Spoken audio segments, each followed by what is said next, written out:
Неліктен Голливуд? Дәл Голливудқа қалай айналды? Бірақ Голливудтың пайда болу тарихы туралы айтпас бұрын, канадалық американдық жылжымайтын мүлік салушы Хобарт Джонсон Уитлидің өмірбаянына аздап тоқталған жөн. Өйткені оны Голливудтың әкесі деп айтады. Хобарт 1847 жылы 7 қазанда Канаданың Торонто қаласында дүниеге келген. Хобарт Торонто бизнес колледжінде оқыды. 23 жасында Уитли Чикагоға көшіп, кәмпит дүкені мен құрылыс дүкенінің иесі болды. 1886 жылдың көктемінде Хобарт екінші рет Маргарет Вирджиния Уитлиге үйленді. 1870 жылдардың аяғы мен 1890 жылдардың басында батысқа қарай шекаралық темір жолдарды салу кезінде ол Оклахома, Дакотас, Техас және Калифорния штаттарында көптеген қалалардың негізін қалады. Хобарт көзі тірісінде 140-тан астам шағын қалалардың негізін салған деп есептеледі. Уитли 1880 жылдардың ортасында оңтүстік Калифорнияға келді. Уитли қатты әсерде болды. Шуақты ауа райы мен әдемі пейзаждар оны бейжай қалдырған жоқ. Бір-екі күннен кейін ол шағын ранчоның иесі болды және жаңа идеялармен шабыттанып, басқа қалашықты құрады. Ер адам өз жоспарларымен Лос-Анджелес Таймс газетінің жалпы және толық емес баспагері Харрисон Грей Отиспен бөлісті. Сондай-ақ, сол кездегі ең танымал бизнесмендердің бірі Эдвард Уитке де өз ойын айтты. Олар еш ойланбастан Уитлидің барлық жоспарлары мен идеяларын қолдады. Атауы туралы көп ойланбады. Оны Уитли мен оның әйелі 1886 жылы бала кезінде ойлап тапқаны белгілі болды.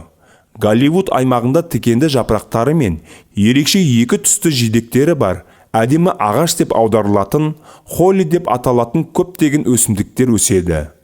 Ағаштардың көптігі сонша, ол өтпейтін ормандай көрінетін. Екі сөзді біріктіру арқылы Голливуд атауы осылайша шыққан. 1900 жылдың басына қарай жаңа қала аумағында пошта бөлімшесі, қонақ үй, тіпті 2 базар жұмыс істеп тұрды. Ал халық саны небәрі 500 адамды құрады. 1902 жылы әйгілі Голливуд қонақ үйі ашылды. Ол Уитлидің жоспары бойынша қалаға жаңа инвесторларды тарту керек еді.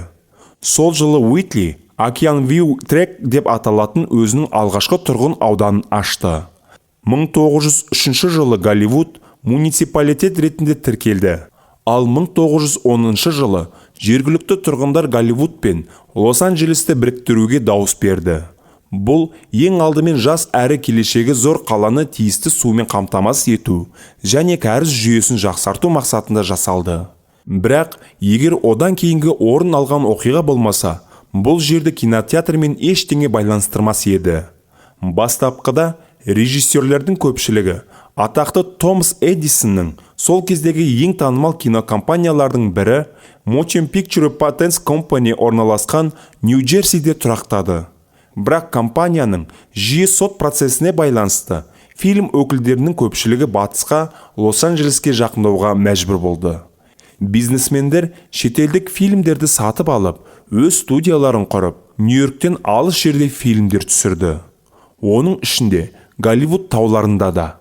Әлі күнге дейін бар ең көне тәуелсіз студия Universal деп аталады. Ал Голливуд тәуелсіздердің қашып құтыла алатын орнына айналды. Голливуд қарсылықтың қорғаны сияқты болды. Бұл жердің өз ережелері бар екенін және тәуелсіз киноның дами алатынын бәрі білетін. Жалпы, Хобарт іс жүзінде қашып кеткен және шағын кинокомпанияларды паналатып, жасыл жарық берді. Голливудта фильм түсірген алғашқы режиссер Дэвид Уорк Гриффит болды.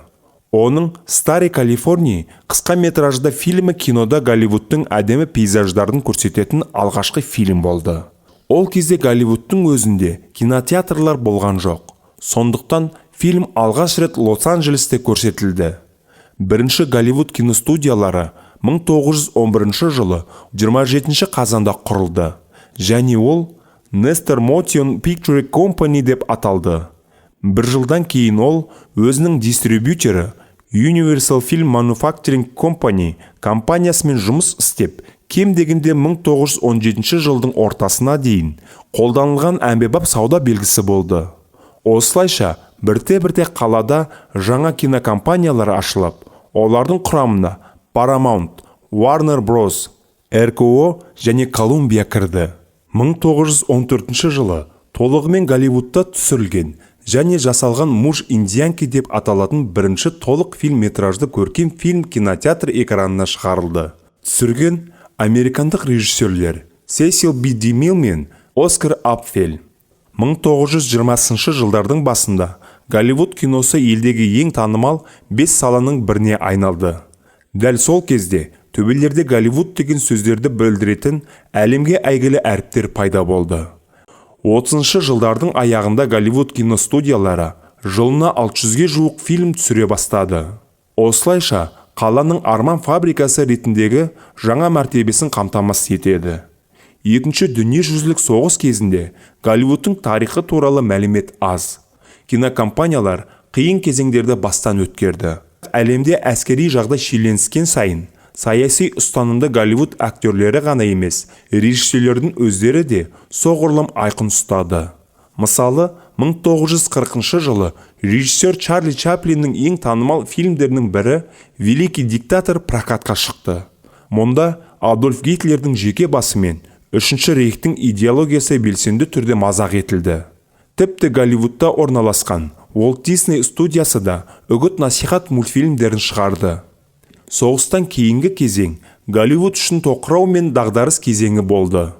Сол кезде Лос-Анджелестің орталығындағы 4 деңгейлі көлік айрығынан әйгілі Голливуд тас жолы салынып, әйгілі Capitol Records ғимараты ашылғанына қарамастан, ол американдық теледидар өндірісіне айтарлықтай зиян келтірді. Киноның бірінші бәсекелесіне айналды. 40 жылдардың екінші жартысында көрермендер кинотеатрларға аз келе бастады. Кештерді теледидар алдында өткізетін адамдар көбейді. Бірақ 50 жылдардың аяғында жағдай өзгерді. Кубрик, Каппола, Скорсезе және Вуди Аллен тұлғасында киноға жаңа жас режиссерлер келгенде, олар мүлде басқа фильм түсірді. Дәл осы кезеңде американдық киноның бүгінде бәріміз жақсы білетін стилі қалыптасты. Сол кезде алғашқы блокбастерлер пайда болды. Дәл осы уақытта американдық актерлердің арасында Мерлин Монро, Элизабет Тейлор, Марлон Брандо және әрине Джеймс Дин сияқты жарқын жас тұлғалар пайда болды. Флоренс Лоренс көпшілік алдында таңғаларлық табысқа жеткен алғашқы Голливуд актрисасы және американдық жұлдыз болды. Фильм миллиондаған көрермендерді қызықтырғандықтан, жұртшылық олардың айналасында болып жатқан барлық нәрселерді үлкен қызығушылықпен тамашалады. Голливудтағы киноның белсенді дамуы мен кинокомпаниялардың табысты жұмыс істеуі үшін қажетті инфрақұрылым дами бастады. Қаржы мекемелері, мейрамханалар, клубтар және басқа да көптеген ойын-сауық кешендері ашыла бастады. Бұл жердің өзі қарапайым адамдардың санасында киномен байланыстарды нығайтып үлгерді.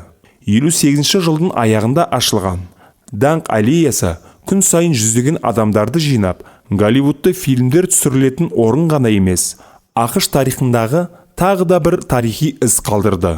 1927 жылы Грауман тұқымымен ашылған кинотеатрмен таныса алды.